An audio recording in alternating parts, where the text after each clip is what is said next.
শেষ পর্যন্ত প্রচার করতে হবে। তার কারণ হচ্ছে আমি যে বক্তব্যটা দিচ্ছি এটা হচ্ছে আমাদের এই টপিক রিলেটেড মূল আলোচনাটা। এবং আপনারা আমার হাতে দেখতে পাচ্ছেন যে এখানে নির্বাচন কমিশন সংস্কারের যে সুপারিশমালাটা ওনারা দিয়েছেন জনাব বদিউল আলম মজুমদারের কমিশন, এই কমিশন যেই সুপারিশমালা দিয়েছেন আমরা যদি পুরোটার বক্তব্য দিতে যাই তাহলে 2-3 ঘন্টা লাগবে। তবে কিছু কিছু বিষয় যেটা একদম গায়ে সহ্য হচ্ছে না, মানে একদম যেটা একদম সহ্য হচ্ছে না, এই বিষয়গুলি আমি আপনাদের সামনে একটু তুলে ধরতে চাই। আমি প্রথমেই চলে যাচ্ছি তাদের 2.0 সুষ্ঠু ও নিরপেক্ষ জাতীয় সংসদ নির্বাচন। এই জায়গাতে এখানে ওনারা অনেকগুলো ধারা দিয়েছেন, এতগুলি ধারা ব্যাখ্যা করতে দীর্ঘ সময় প্রয়োজন, যেহেতু এখানে অনেক আলোচনা করবেন, অনেক বিজ্ঞ ব্যক্তিরা আছেন। তো মূল আলোচনায় চলে আসি। এখানে একটা বিষয় আছে যে স্বতন্ত্র প্রার্থীর ইলেকশন করতে গেলে আপনারা একটু আগে আমার পূর্ববর্তী যে বক্তা আমাদের সহকর্মী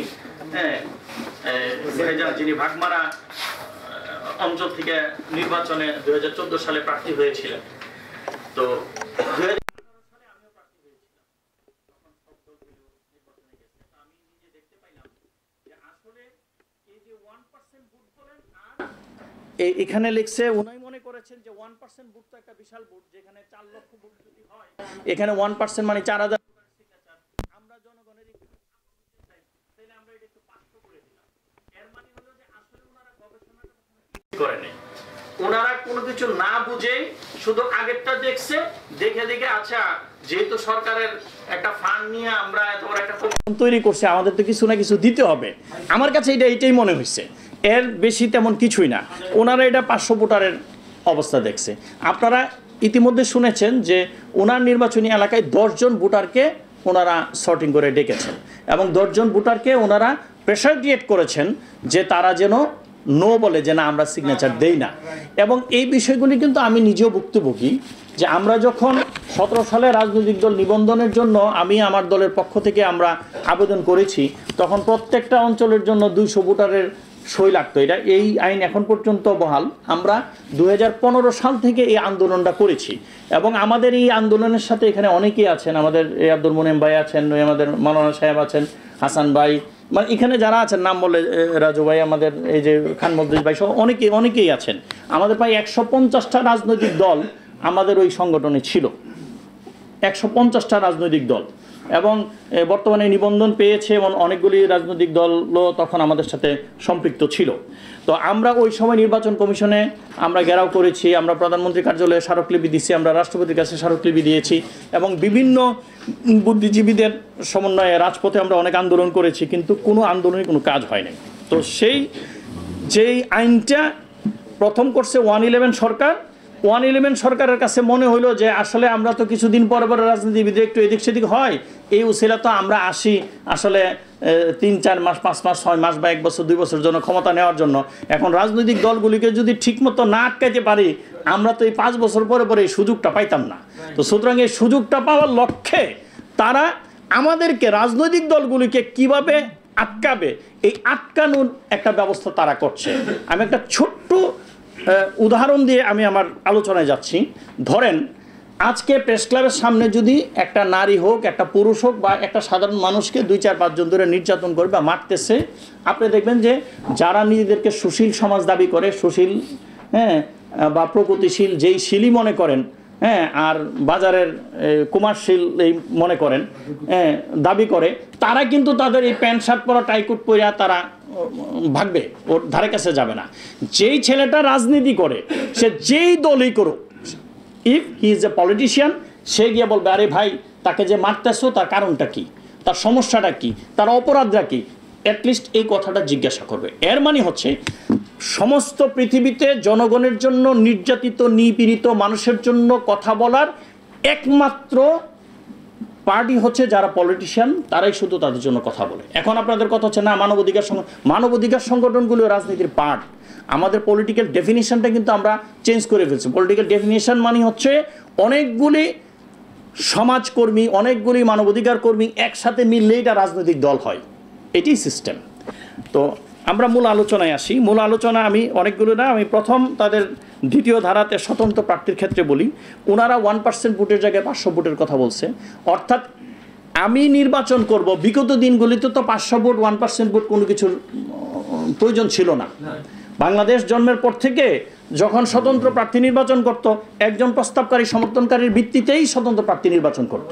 তো সুতরাং এখন হঠাৎ করে আমাকে কেন 1% ভোটের প্রয়োজন হচ্ছে, হঠাৎ করে কেন আমার 500 ভোটারের প্রয়োজন হচ্ছে, হোয়াট দ্য রিজন?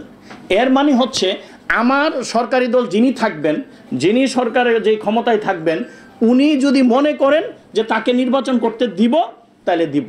উনি যদি মনে করেন তাকে নির্বাচন করতে দিব না, তাহলে দিব না।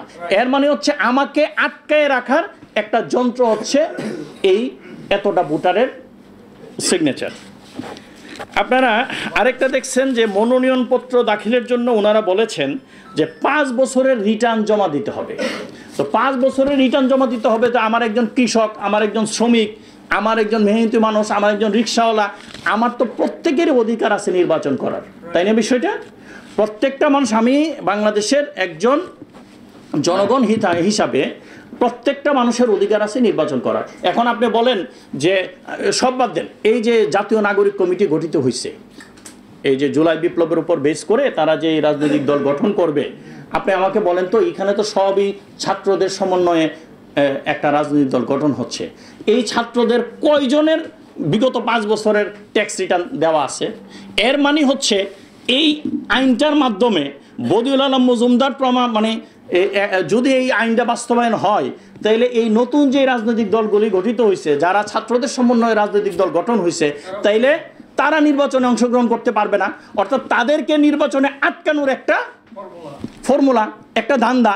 তাইলে কি আমরা এটা ধরে নিতে পারি যে আমাদের আব্দুল মুনিম ভাই একটু আগে যেটা বলল যে অবিভক্ত ভারত গঠনের তাদের যেই নীল নকশা, এই নীল নকশার একটা অংশ বদিউল আলম মজুমদারের কমিশনের এই প্রস্তাবনা? এটা কি এটা প্রমাণ করে না ব্যাপারটা? আচ্ছা, তারপরে আমরা আসি 40% ভোট যদি না পড়ে তাহলে এটা পুনর্নির্বাচনের কথা বলছে। উনি কিসের ভিত্তিতে এটা বললো যে 40% ভোট না বললে? আপনি ধরেন আপনি ইলেকশনে দাঁড়াইছেন, আমি ইলেকশনে দাঁড়াইছি, মানে হলো যে আপনার চেয়ে আমার একটা ভোট হলে বেশি পাইতে হবে, তাহলে আমি নির্বাচিত হব। তাহলে বাংলাদেশে যদি আপনি 100% ভোট ধরেন, তাহলে অ্যাটলিস্ট মোর দেন 50% হইলে না আমি ধরে নিতে পারি যে হ্যাঁ, মানে 50%-এর বেশি লোক এই নির্বাচনটাকে সমর্থন করছে। তো 40% কিসের ভিত্তিতে বললো? আপনারা দেখছেন যে এই গত 1-1.5 বছর আগে তুরস্কে ইলেকশন হয়েছে, রিসেপ তাইয়িপ এরদোগান সম্ভবত 49% ভোট পাইছে বা 49 সামথিং ভোট পাইছে। তারপরে কিন্তু তাকে আবার ইলেকশন 2 সপ্তাহ পরে আবার নির্বাচন করতে হয়েছে। অর্থাৎ 50% উপর ভোট পাইছে বলে তারা তাদের এই নির্বাচনে বৈধতা দিছে। তাহলে আপনার তো এখানে, আপনারা যদি বুঝা এটা করতেন, তাহলে আপনারা অ্যাটলিস্ট এটা করতেন যে না, আমাদের 50% উপরে। এখন 40% কিসের ভিত্তিতে দিছে? কারণ এই যে 24 সালে যে নির্বাচন হয়েছে, 24 সালে তারা দেখাইছে 40%-এর উপরে ভোট পড়ছে। ব্যাপারটা কি ক্লিয়ার? একটার সাথে একটা যোগসূত্র আপনারা খেয়াল করছেন? আচ্ছা, আসেন আমাদের এখানে সংসদের সদস্য হওয়ার জন্য আমরা যাদেরকে নমিনেশন দিব, আমরা রাজনৈতিক দলগুলো, এখানে উল্লেখ করছে যে 50% সদস্য দিবে হচ্ছে আমাদের রাজনৈতিক দলগুলোর পক্ষে, আর 50% দিবে তারা সমাজ, নাগরিক সমাজ, শিক্ষাবিদ, বিজ্ঞানী, সমাজসেবা, হ্যাঁ, বা এক্সেট্রা এক্সেট্রা, তাদের যেই সকল প্রগতিশীল বা এলিট সুশীল সমাজকে আমরা এটা দিতে হবে। আবার দেখেন তাদের মাথায় কত বুদ্ধি। তারা আরেকটা জায়গার মধ্যে, আমরা যদি এটাকে ক্রস টেবিল অ্যানালাইসিস করি, আমরা যদি স্ট্যাটিস্টিক্যাল অ্যানালাইসিস করি, এটার সাথে যদি আরেকটা ক্রস টেবিল করি, এক জায়গায় লিখছে যে আমি কাউকে নমিনেশন দিতে হলে সে এই দলের 3 বছর সদস্য হইতে হবে। তাহলে আপনি আমাকে বলেন যে উনারা যেই ধারাটা দিছে, এই ধারার সাথে উনারা কন্ট্রাডিকশনে পড়ে গেছেন। অর্থাৎ একবার আমাকে বলছে 50% দিবেন আমার আপনার দল থেকে, আর 50% দিবেন সুশীল সমাজ থেকে। আবার ওনারা বলছে যে 3 বছর পর্যন্ত যদি আপনার ওই দলের সদস্য সে না হয়, তাহলে তাকে নমিনেশন দিতে পারবেন না। তাহলে আপনার সুশীল সমাজরা কি আমাদের দলের মেম্বার বা কোনো রাজনৈতিক দলের মেম্বার? তাহলে আপনি একদিকে এটা বলতেছেন, আরেকদিকে ওইটা বলতেছেন। অর্থাৎ আপনারা এটা সূক্ষ্মভাবে বুঝে শুনে এই প্রস্তাবনাটা আপনারা দেন নাই। এর মানে হচ্ছে এইটা হওয়ার কোনো সম্ভাবনা নাই, এটা হতেই পারে না। তার কারণ হচ্ছে আমাদের রাজনীতি হওয়া উচিত মেহনতজীবী, শ্রমিক, সাধারণ মানুষ, কৃষক, যারা নির্যাতিত নিপীড়িত, তাদেরকে তুলে আনা উচিত রাজনীতিতে। এবং তাদেরকে তুলে আনতে হলে আমাদেরকে যেটা করতে হবে, এখানে একটা কথা বলা আছে যে টাকার প্রভাব মুক্ত। আপনারা যে সিস্টেম আমাদেরকে বলে দিচ্ছেন, এর আগের সিস্টেমটা ছিল 100 উপজেলা কমিটি এবং 22টা জেলা কমিটি, প্রত্যেকটা জেলার মধ্যে আমার অফিস থাকতে হবে। তো এই যদি আমি প্রত্যেকটা জেলায় অফিস দিতে যাই, তাহলে এক মাসে কত কোটি টাকা খরচ হবে। এর মানে হচ্ছে সাধারণ শ্রমিক, নির্যাতিত নিপীড়িত মানুষ, অর্থাৎ মাওলানা ভাসানীর মতো লোকজন রাজনীতি করতে পারবে না, তাই না বিষয়টা? এর মানে হচ্ছে আপনারা আর মাওলানা ভাসানীর জন্ম দিতে চাচ্ছেন না, তর্কবাগীশের জন্ম দিতে চাচ্ছেন না, তাই না বিষয়টা? বা আমার মতো দরিদ্র মানুষ রাজনীতিতে আসতে পারবো না, এটা হচ্ছে আপনাদের প্রথম থিম। আর দরিদ্র মানুষরা রাজনীতিতে আসলে এটার পরিস্থিতি কি হবে, এটা আমাদের পার্শ্ববর্তী দেশ, যারা নিজের দেশের চেয়ে আমাদের দেশকে নিয়ে বেশি ভাবে, তারা ভালো করে জানেন। কারণ এই যে জুলাই বিপ্লবে ছাত্রদের সাথে কিন্তু এই দরিদ্র মানুষগুলি রাজপথে প্রাণ দিয়েছে এবং রাজপথে এসেছিলেন। সুতরাং এই দরিদ্র মানুষগুলিকে যদি রাজনীতিতে আনা হয়, তাহলে তাদের যে প্ল্যান বেচতে যাবে। এখানে রাজনৈতিক দল নিবন্ধনের ক্ষেত্রে ওনারা বলছেন 10% জেলা, 5% উপজেলা। আপনারা যেহেতু সংস্কার করছেন, এখানে একটা বিষয় হচ্ছে যে জুলাই বিপ্লবে অ্যাপ্রক্সিমেটলি 2000-এর মতো সাধারণ মানুষ প্রাণ দিছে। এখনও 20 থেকে 25,000 ছেলে মেয়ে বিভিন্ন জায়গায় তারা হাসপাতালে মৃত্যুর সাথে পাঞ্জা লড়ছে। কারো হাত গেছে, কারো চোখ গেছে, কারো পা গেছে, তারা সারা জীবনের জন্য পঙ্গু হয়ে গেছে। তো এত বড় গণ অভ্যুত্থান বা বিপ্লবের পরে আপনারা সংস্কার করবেন, আর এই সংস্কারের মাধ্যমে আপনারা সেই আগের শেখ হাসিনার ফ্যাসিস্টের সেই ভারতের চাপাইয়া দেওয়া যে সিস্টেম, ওই সিস্টেমের মধ্যে আমাদেরকে রেখে দিবেন, এটা তো হতে পারে না। একটা দেশের সিস্টেম হওয়া উচিত এটা আন্তর্জাতিক মানে। এখন আন্তর্জাতিক মানটা কি? পৃথিবীর যেই দেশের থেকে আমরা এখন পর্যন্ত বাংলাদেশে আমাদের যে গণতন্ত্র বলেন বা আমাদের দেশের সিস্টেম বলেন, সুপ্রিম কোর্টের বিভিন্ন আইন বলেন, এই আইনগুলি বেশিরভাগই কিন্তু আসলে ব্রিটিশ ল থেকে আমদানিকৃত। তাহলে সেই ব্রিটিশের মধ্যে তারা রাজনৈতিক দল নিবন্ধনের জন্য কি সিস্টেম রাখছে? যেই গণতন্ত্রের প্রবক্তা বলি আমেরিকাকে কি রাখছে, কানাডাতে কি রাখছে, বা আমরা যে এত ভারতের দালালের অভাব নাই, ভারত এত বড় একটা মানে গণতান্ত্রিক দেশ হিসেবে আমরা মনে করি, ভারতে একটা রাজনৈতিক দলের নিবন্ধনের জন্য সিস্টেম কি? এই প্রত্যেকটা দেশেই রাজনৈতিক দলের নিবন্ধনের সিস্টেম হচ্ছে একটা গঠনতন্ত্র থাকবে, একটা কেন্দ্রীয় অফিস থাকবে এবং কেন্দ্রীয় কমিটি থাকবে। এইটার ভিত্তিতে একটা রাজনৈতিক দলের নিবন্ধন এই সকল উন্নত বিশ্বে দিচ্ছে। তাহলে আমাদের দেশে এমন কি সমস্যাটা হয়ে গেল যে আমাদের দেশে আপনাকে এতগুলি কমিটি দিতে হইব, এতগুলি অফিস দিতে হইব, এতগুলি আদালত দিতে হবে, এ দিতে হবে, সে দিতে হবে, এর ভিত্তিতে আপনি আমাকে নিবন্ধন দিবেন? এটা তো রীতিমতো রাজনৈতিক দলগুলোকে গলা চিপে ধরা, যে তোমরা রাজনীতি করতে পারবে না। রাজনীতি শুধু বসুন্ধরার মালিকই করবে, রাজনীতি শুধু এই যারা বড় বড় হাজার হাজার কোটি টাকার মালিক, তারাই শুধু রাজনীতি করবে, তাদের তত্ত্বাবধানে তাদের দালালি যারা করছে, তাদের পা যারা চাচ্ছে, তারাই শুধু রাজনৈতিক দলের নিবন্ধন পাবে, তারাই শুধু রাজনীতিতে আসবে। আর আমাদের মতো যারা নির্যাতিত নিপীড়িত মানুষের পক্ষে কথা বলি, যারা রিক্সাওয়ালার পক্ষে কথা বলি, শ্রমিকের পক্ষে কথা বলি, কৃষকের পক্ষে কথা বলি, তারা রাজনীতিতে আসতে পারবো না। তো সুতরাং এখানে রাজনৈতিক দলের নিবন্ধনের ব্যাপারে ওনারা বলছে যে আমরা শর্ত শিথিল করেছি, 10% জেলা কমিটি, 5% উপজেলা কমিটি। তো 5% উপজেলা বললে এখন 33টা উপজেলার মতো আসে, 10% হলে প্রায় 60টার মতো জেলা আসে। আচ্ছা, আমি ধরে নিলাম এই কমিটিগুলি আমরা দিব, আমরা মেনে নিলাম আপনার এই শর্ত। সাথে আপনি বলছেন 5000 সদস্যের বিধান থাকা। ওই যে 5000 সদস্য বিধান না, আপনি যদি 500 সদস্যের বিধানও দেন, তথাপি এক্সিস্টেন্ট সরকারি দল যে আছে তার দালালি না করলে আমার নিবন্ধন দিবেন। কারণ ওই যে 500 সদস্যের মধ্যে 10 জন ডেকে আনবো, আইনা কবে তুমি তো এই দলের লোক না, আগে কই তো বিএনপি জামাত, এখন কবে তুই ছাত্রলীগ, তাই না বিষয়টা? এই যে ট্যাগের রাজনীতি, এবং ট্যাগের রাজনীতি করে আমাকে নিবন্ধন দিবে না, এটাই সিস্টেম। আমরা 17 সালে নিবন্ধনের জন্য আবেদন করছি, আমি 20,000 পেপার জমা দিয়েছি, 20,000 পেপার জমা দিছি। প্রথম দিকে সর্টিংয়ে 1 নম্বরে আমার নাম ছিল, এটা ওই হাসান ভাইরা জানে, হাসান ভাইরা আমাদের সাথে জমা দিয়েছে, হ্যাঁ জানে। এরপরে ঘুরতে ঘুরতে ঘুরতে ঘুরতে গোয়েন্দা সংস্থার ইয়েতে দেখা যায় যে আমাদের নামই নেই, নামই নাই।